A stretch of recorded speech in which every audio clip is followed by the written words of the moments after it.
তিনি বলেছেন আমি এই রাতে দাজ্জালকে দেখেছি। নবীজি এই রাতে দাজ্জালকে দেখেছেন এবং তিনি দেখেছেন মালিক নামক একজন ফেরেশতাকে। তিনি বলেছেন এই মালিক মূলত কে? জিবরিল আমিন বলেছেন এই মালিক হচ্ছে জাহান্নামের রক্ষাকারী ফেরেশতা, জাহান্নামের চিফ অফ কমান্ড। তিনি মালিকের কাছে অনুমতি নিয়েছিলেন জাহান্নামের একটু উকি দিয়ে দেখার জন্য। নবীজি বলেছেন আমি উকি দিয়ে দেখেছি জাহান্নামে, সেখানে সবচেয়ে বেশি অধিবাসী হচ্ছে নারী জাতি। জাহান্নামের সবচেয়ে বেশি অধিবাসী হচ্ছে নারী জাতি। তার মানে এই উম্মতে মুহাম্মাদির একটা বড় অংশের মেয়ে জাহান্নামে যাবে, অন্য উম্মতের নয়। এই উম্মতে মুহাম্মাদির একটা বড় অংশের মেয়েরা জাহান্নামে যাবে। অর্থাৎ এই উম্মার মেয়েদের সাথে শেষ জামানায় এমন কিছু হবে যার ফলে মেয়েরা ঈমান ইসলাম পর্দা ধরে রাখতে পারবে না। সেটা কি হচ্ছে সেটা আপনারা বুঝে নেন। আমাদের ব্যাখ্যা সেটা হচ্ছে এখনকার ফেমিনিস্ট রেভলিউশন, যেটা মেয়েদেরকে আর ঘরে রাখতে দেয়নি, মেয়েদেরকে নগ্ন করে রাস্তায় নিয়ে এসেছে। এই সেই রেভলিউশন যেটার কারণে শেষ জামানার বেশিরভাগ মেয়ে জাহান্নামে যাবে ইল্লা মাশাআল্লাহ। এরপরে নবী সাল্লাল্লাহু আলাইহি ওয়াসাল্লাম বলছেন আমি আরও অগ্রগামী হলাম, আমাকে দেখানো হলো এক শ্রেণীর মানুষ, তারা তাদের হাতের নখগুলো হচ্ছে তামা দিয়ে তৈরি হাতের নখগুলো। এই নখ দিয়ে তারা তাদের গাল আঁচড় দিচ্ছে এবং গোশত তুলে খাচ্ছে। আমি জিজ্ঞাসা করলাম ইয়া জিবরিল এরা কারা? জিবরাইল আলাইহিস সালাম বললেন এরা হচ্ছে আপনার উম্মার সেই সব ব্যক্তি যারা গীবত, পরনিন্দা এবং চগলখড়ি করত। আশা করা যায় আমরা এগুলো থেকে শিক্ষা গ্রহণ করবো ইনশাআল্লাহ। অর্থাৎ এই উম্মার, মনে রাখবেন মেরাজের এই শাস্তিগুলো মূলত এই উম্মার জন্যে। অর্থাৎ এই উম্মতের মধ্যে একটা মহামারী থাকবে, গীবতের মহামারী, পরনিন্দার মহামারী এবং অন্যের দোষ চর্চার মহামারী থাকবে এই উম্মার মধ্যে। এই কারণেই বারজাখী জীবনে তাদের এই শাস্তি হবে। তিনি আরও সামনে গেলেন, তাকে দেখানো হলো এক শ্রেণীর মানুষ যাদের সামনে দুইটা প্লেট দেওয়া আছে, দুইটা থালা। একটা থালায় আছে অত্যন্ত সুস্বাদু গোশত, আর একটা থালায় আছে নোংরা দুর্গন্ধযুক্ত গোশত। নবীজি বললেন আমি দেখলাম তারা দুর্গন্ধযুক্ত গোশতগুলো খাচ্ছে, আর যেটা বিশুদ্ধ গোশত সুন্দর সেটা খাচ্ছে না। নবীজি বললেন এরা কারা? জিবরাইল আলাইহিস সালাম বললেন এরা হচ্ছে আপনার উম্মার সেই সব ব্যক্তি যাদের ঘরে স্ত্রী থাকা সত্ত্বেও বাইরে তারা অন্য মেয়ের সাথে যৌন সম্পর্কে লিপ্ত হতো, এবং ঘরে স্বামী থাকা সত্ত্বেও বাইরে পরপুরুষের সাথে যৌন সম্পর্কে লিপ্ত হতো, অর্থাৎ ব্যভিচার করত। অর্থাৎ এই উম্মার মধ্যে আরেকটা মহামারী ছড়াবে, সেটা হলো এই ব্যভিচারের মহামারী, জিনা এবং পরকীয়া ব্যভিচারের। আপনি খেয়াল করে দেখেন সারা দেশের অবস্থা দেখেন, ডিভোর্স দিন দিন বাড়ছে, ব্যভিচার দিন দিন বাড়ছে, ধর্ষণ দিন দিন বাড়ছে, জিনা লাইসেন্স দেওয়া হচ্ছে। সুবহানাল্লাহ।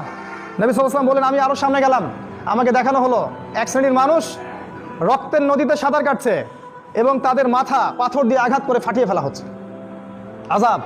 নবীজি বলেন এরা কারা? জিবরাইল আলাইহিস সালাম বলে এরা হচ্ছে আপনার উম্মার সেই সব ব্যক্তি যারা দুনিয়াতে সুদ খেত, যারা সুদের সাথে সম্পৃক্ত ছিল। হয় সুদ খেত, না হলে সুদ দিত, না হলে সুদের সাক্ষী থাকতো, না হলে সুদের কথা লিখে রাখতো। কোনো না কোনোভাবে তারা সুদের সাথে সম্পৃক্ত ছিল।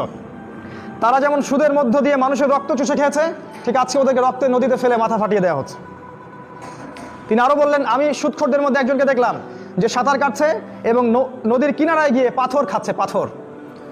জিবরাইল আলাইহিস সালাম বলেন এরাও ছিল সুদখোরদের এক শ্রেণী যারা সুদের ব্যাপারে বেশি অগ্রগামী ছিল। নবীজি বললেন আমি দেখলাম আরও অগ্রগামী হয়ে এক শ্রেণীর মানুষ যারা ফসল ফলাচ্ছে এবং ফসল দ্রুত ফলে যাচ্ছে, খুব দ্রুত তারা ফসল কেটে ফেলছে, আবার ফসল গজাচ্ছে, এভাবে কন্টিনিউয়াসলি চলতে আছে। আমি বললাম এরা কারা? জিবরাইল আলাইহিস সালাম বললেন এরা হচ্ছে আপনার উম্মার সেই সব মুজাহিদ ফি সাবিলিল্লাহ যারা আল্লাহর পথে জিহাদ করেছিল, যাদের নেকি আল্লাহ পাক দিয়েছেন 7 থেকে 700 গুণ পর্যন্ত, 7 থেকে 700 পর্যন্ত, যাদের ফসলের বীজ বোনার সাথে সাথেই তাদের ফসল ফলে যাচ্ছে। আল্লাহ পাক যেন আমাদেরকে তার পথে দাওয়াত এবং জিহাদ অব্যাহত রাখার তৌফিক দান করেন, আল্লাহুম্মা আমিন।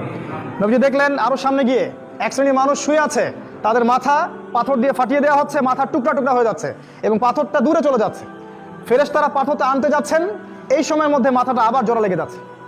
নবীজি বললেন এই শাস্তি কি জন্যে? ফেরেশতারা বললেন এই শাস্তি হচ্ছে এই কারণে তারা ফরজ নামাজে অবহেলা করত, নামাজ না পড়ে ঘুমিয়ে থাকতো। তারা ফরজ সালাতে অবহেলা করত এবং নামাজ না পড়ে ঘুমিয়ে থাকতো, এই জন্য তাদেরকে এই শাস্তি দেওয়া হচ্ছে। মনে করিয়ে দিই আমাদের নবী মুহাম্মদ সাল্লাল্লাহু আলাইহি সাল্লামের জীবনের শেষ ওসিয়ত হচ্ছে আসসালাত ওয়া মা মালাকাত আইমানুকুম, সালাতের ব্যাপারে সতর্ক থাকবে এবং তোমাদের অধীনস্থদের ব্যাপারে সতর্ক থাকবে। এই সালাতকে কায়েম করার জন্য 23 বছর নবীকে সংগ্রাম করতে হয়েছে। আর আজকের মুসলিমরা 90% মুসলিমের দেশে 90% মুসলিমই সালাত পড়ে না। আর যারা সালাত পড়ে তারা জানে না আমি কি পড়ছি, তারা আসলেই জানে না কি পড়ছে। তারা মনে করে আমরা একটা ফিজিক্যাল ব্যায়াম করছি। হাজারে আমার মনে হয় 10টা মানুষ পাওয়া যাবে না যারা সলাতের A to Z অর্থ বলতে পারবে, সে আল্লাহর সাথে কি বলছে এটা অর্থ বলতে পারবে। সতর্ক হয়ে যায়, আল্লাহ পাক তৌফিক দান করুন। নবী সাল্লাল্লাহু আলাইহি ওয়াসাল্লাম আরও বললেন, আরও সামনে গেলাম, দেখানো হলো যে এক শ্রেণীর নগ্ন মানুষ, আমরা যেটাকে বলি আন্ডারওয়্যার পরে আছে, এবং তাদেরকে জারি এবং জাক্কুম নামক দুইটা খাবার দেওয়া হয়েছে। জারি হচ্ছে জাহান্নামের পাথর, আর জাক্কুম হচ্ছে জাহান্নামের কাঁটাযুক্ত ফল। তারা সেগুলো খাচ্ছে। নবীজি বললেন, এরা কারা? জিবরাইল আলাইহিস সালাম বললেন, এরা হচ্ছে আপনার উম্মার সেই সব ব্যক্তি যাদের যাকাত দেওয়ার সামর্থ্য ছিল কিন্তু তারা যাকাত দিত না। আমি আবার বলছি, তারা আপনার উম্মার সেই সব ব্যক্তি যাদের যাকাত দেওয়ার সামর্থ্য ছিল কিন্তু তারা যাকাত আদায় করতো না। নবী সাল্লাল্লাহু আলাইহি ওয়াসাল্লাম দেখলেন আরও এক শ্রেণীর মানুষ যারা লাকড়ি জড়ো করছে, কাঠের লাকড়ি, অনেকগুলো লাকড়ি জড়ো করছে কিন্তু তারা বোঝা বহন করতে পারছে না। নবীজি বলে, এরা কারা? তাকে বলা হলো, এরা আপনার উম্মার সেই সব ব্যক্তি যারা দায়িত্ব পালন করতে পারতো না কিন্তু দায়িত্ব তাদের কাঁধে নিত। পলিটিক্যালি তারা সতর্ক হয়ে যান, যারা দায়িত্ব পালন করতে পারতো না কিন্তু দায়িত্ব তাদের কাঁধে জোর করে নিত, চেয়ে নিত দায়িত্ব, আমাকে দায়িত্ব দাও, আমি যোগ্য, কিন্তু দায়িত্ব তারা পালন করতে পারতো না। এই শাস্তি হবে পরকালে। নবীজি দেখলেন এক শ্রেণীর মানুষের জিহ্বা আগুনের কেচি দিয়ে কেটে দেওয়া হচ্ছে এবং জিহ্বার বাকি অংশ টেনে পিঠের পিছনে পেরেক দিয়ে লাগিয়ে দেওয়া হচ্ছে। নবীজি বললেন, এরা কারা? সাল্লাল্লাহু আলাইহি ওয়াসাল্লাম তাকে বলা হলো, এরা আপনার উম্মার বক্তা, এরা আপনার উম্মার দায়ী এবং বক্তা, আলেম, কারি এবং হাফেজ, যারা মানুষকে খুব সুন্দর সুন্দর দিনের নসিহত করত কিন্তু তারা নিজেরাই সে আমল করতো না। নাউযুবিল্লাহি মিন যালিক। আল্লাহ পাক বলেছেন, লিমা তাকুলুনা মা লা তাফআলুন, তোমরা এমন কথা কেন বলো যেই কাজ তোমরা নিজে করো না। আজকের এই উম্মার, আমাদের এই জাতির সবচেয়ে বড় সমস্যা, আমরা এমন এক শ্রেণীর ওলামায়ে কেরাম তৈরি করতে পারে নাই যারা কথা এবং কাজে মিল আছে। কথা এবং কাজে 100% মিল থাকলেই সে আলেম, কথা এবং জানা এবং আমলে 100% মিল থাকবে সে একজন আলেম। মিল নাই, আলেম নন, বরং তাদের এই শাস্তি হবে কিয়ামতের মাঠে। নবীজি আরও দেখলেন একটা দুর্গন্ধ বের হচ্ছে। জিজ্ঞাসা করা হলো, কোন দুর্গন্ধ? তাকে বলা হলো, এটা জাহান্নামের রক্ত পুজের দুর্গন্ধ। তারপর একটু পর তাকে তিনি সুগন্ধ পেলেন।